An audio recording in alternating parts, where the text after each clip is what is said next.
Do that one dance, baby. That one dance. Do that one dance, baby. Assalamualaikum warahmatullahi wabarakatuh. Perkenalkan, nama saya Rizky Ramadhani Al-Khwarizmi, NIM 129 dari kelas PS 5D. Di sini saya akan menjelaskan mengenai pengertian bisnis yang diperbolehkan dan tidak diperbolehkan dalam Islam.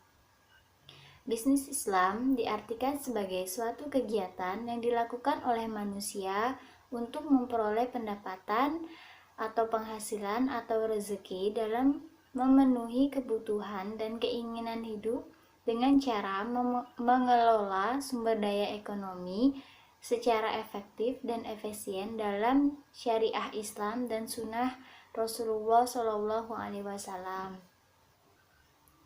Baik, yang selanjutnya yaitu hal yang harus dilakukan pebisnis muslim dalam menetapkan target, yaitu ada 3, hasil atau profit. Hasil ini bisa kita dapat setelah bisnis kita berjalan dan menghasilkan suatu hasil atau biasa disebut sebagai profit. Yang kedua yaitu peningkatan bisnis baik dari segi maupun kualitas yang dihasilkan, kewajiban seperti infak dan sedekah maupun zakat jika sudah mencukupi. Ini maksudnya jika bisnis kita mengalami peningkatan yang dihasilkan dan sudah mencukupi, maka kita wajib membayar infak, sedekah maupun zakat. Karena di setiap rezeki yang kita dapat itu ada rezeki orang lain juga. Nah, yang selanjutnya yaitu mencari keberkahan dalam berbisnis. Mencari keberkahan ini bisa melalui seperti zakat, sedekah, dan infak itu tadi. Jadi kita bisa menyalurkan sedikit rezeki kita untuk mereka yang membutuhkan, seperti itu. Baik, yang selanjutnya yaitu halal haram dalam bisnis. Suatu yang terbaik bagi orang mukmin adalah berbisnis barang-barang yang halal dan baik serta berinteraksi dengan prinsip syariah seperti titipan, bagi hasil, jual beli, sewa, dan demikian juga dalam perdagangan. Seorang muslim dituntut untuk bersikap jujur, terbuka, dan bertanggung jawab serta adil. Adapun mekanisme suka sama suka adalah panduan dalam garis Al-Quran dalam melakukan kontrol terhadap perniagaan yang dilakukan. Baik, demikian presentasi yang dapat saya sampaikan. Kurang lebihnya mohon maaf apabila ada salah-salah kata. Wabillahi taufiq walhidayah. Wassalamualaikum warahmatullahi wabarakatuh. Assalamualaikum warahmatullahi wabarakatuh. Perkenalkan, nama saya Sylvia Eka Fantrisna dengan NIM 134. Di sini saya akan menjelaskan materi tentang hal-hal yang diharamkan dalam aktivitas bisnis yang islami. Aktivitas bisnis yang merupakan kegiatan muamalah bagi manusia tentunya memiliki batasan-batasan. Batasan di sini adalah batasan yang diperbolehkan dan batasan yang tidak diperbolehkan dalam syariat Islam. Di sini saya akan menjelaskan beberapa hal yang diharamkan atau tidak diperbolehkan dalam aktivitas bisnis Islam. Hal yang pertama adalah pembuatan dan penjualan barang-barang yang sifatnya haram. Contoh dari barang-barang yang sifatnya haram atau najis di sini adalah bangkai, babi, berhala, minuman yang memabukkan, obat-obatan terlarang, dan lain sebagainya. Hal yang kedua adalah jual beli yang belum jelas. Jual beli yang belum jelas atau segala sesuatu yang sifatnya spekulasi atau samar-samar diharamkan untuk diperjualbelikan. Contohnya seperti jual beli buah-buahan yang masih belum nampak atau masih berada di pohon. Selain itu juga jual beli anak binatang yang masih berada di kandungan induknya. Selain itu juga jual beli ikan yang masih berada di kolam. Hal yang ketiga adalah jual beli bersyarat. Jual beli bersyarat diharamkan karena ijab kabulnya mengandung syarat-syarat yang tidak berkaitan dengan jual beli atau mengandung unsur-unsur yang merugikan. Contoh dari jual beli bersyarat ini adalah pada saat pembeli mengucapkan ijab kabul ketika dengan baiklah, saya beli mobil ini dengan harga sekian asalkan atau dengan syarat anak gadismu menjadi istriku. Hal tersebut merupakan contoh dari jual beli bersyarat dan dilarang dalam bisnis Islami. Hal yang kelima adalah transaksi yang mengandung unsur riba. Segala sesuatu yang mengandung unsur riba itu hukumnya haram dalam Islam. Riba di sini terdiri dari 4 jenis, yaitu yang pertama adalah riba hard, yang kedua adalah riba jahiliyah, yang ketiga adalah riba fadl, dan yang keempat adalah riba nasi'ah. Hal yang diharamkan selanjutnya adalah hal yang keenam, yaitu pengurangan takaran atau timbangan. Al-Quran secara tegas tidak membenarkan dan membenci perilaku ini dan menyebutnya sebagai perilaku orang-orang yang curang. Hal yang ketujuh adalah kegiatan judi atau al-maisir. Kegiatan judi tidak diperbolehkan baik itu dalam proses maupun dalam pengembangan sebuah bisnis, dikarenakan termasuk kegiatan setan. Hal yang kedelapan adalah penimbunan atau ikhtikar. Penimbunan atau ikhtikar tidak diperbolehkan karena dapat merugikan pihak pembeli ataupun pihak yang lainnya. Hal yang kesembilan adalah monopoli. Hal yang kesepuluh adalah jual beli an-najasi, jual beli al-goban, jual beli al-makdum. Hal yang ke-11 adalah jual beli mudabaroh, jual beli muzabanah, dan jual beli musalamah. Hal yang ke-12 adalah jual beli barang hasil rampasan atau curian. Di sini, apabila pihak pembeli mengetahui bahwa barang yang diperjualbelikan tersebut termasuk barang hasil curian atau rampasan, maka kedua belah pihak, baik itu pihak penjual maupun pihak pembeli, sama-sama telah melakukan perbuatan yang dosa. Baiklah, saya akan menjelaskan materi yang selanjutnya, yaitu prinsip-prinsip yang harus dijalankan dalam praktik bisnis Islam. Di sini terdapat 7 prinsip, yaitu yang pertama adalah halal. Allah Subhanahu wa Ta'ala telah memerintahkan umatnya untuk mencari rezeki yang halal. Prinsip yang kedua adalah thayyib. Thayyib di sini berarti sesuatu yang baik atau elok dan dapat memberikan manfaat baik bagi diri sendiri maupun bagi mitra bisnis dan orang lain. Prinsip yang ketiga adalah kejujuran. Kejujuran merupakan sifat utama dan etika Islam yang luhur. Prinsip yang keempat adalah kewajaran. Di sini, bisnis harus dijalankan secara wajar dan fair. Prinsip yang kelima adalah keseimbangan. Dalam Islam, berbisnis harus dilakukan dengan tujuan untuk menyeimbangkan dan menyelaraskan alam raya dan memakmurkan bumi. Prinsip yang keenam adalah bersaing secara sehat. Dan prinsip yang ketujuh atau terakhir adalah etos kerja. Agama Islam menyarankan para penganutnya untuk memiliki etos kerja yang tinggi. Sekian penjelasan dari saya. Materi yang selanjutnya akan dijelaskan oleh Saudari Intan Permatasari.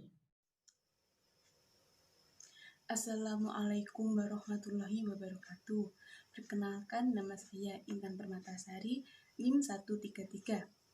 Di sini saya akan menjelaskan kriteria bisnis yang diperbolehkan dan dilarang dalam Islam. Islam menghalalkan kegiatan usaha perdagangan, perniagaan, atau jual beli. Seorang muslim dalam menjalankan usahanya dituntut untuk menggunakan cara yang khusus. Ada aturan yang mengatur bagaimana seharusnya seorang muslim menjalankan kegiatan bisnisnya agar mendapatkan berkah dan ridha Allah Subhanahu wa Ta'ala di dunia dan di akhirat. Berikut kriteria bisnis yang diperbolehkan dalam Islam selama praktiknya sebagai berikut. Yang pertama, menghindari bisnis yang haram dan syubhat. Yang kedua, menghindari ketidakadilan dan kezaliman. Dalam bisnis, apapun jenisnya, tidak boleh dan haram hukumnya meraup keuntungan yang sebesar-besarnya dengan menghalalkan segala cara. Yang ketiga, tidak menipu atau berbohong. Seorang pebisnis harus komitmen dalam jual belinya dengan berlaku terus terang dan transparan. Yang keempat, menghindari perang harga.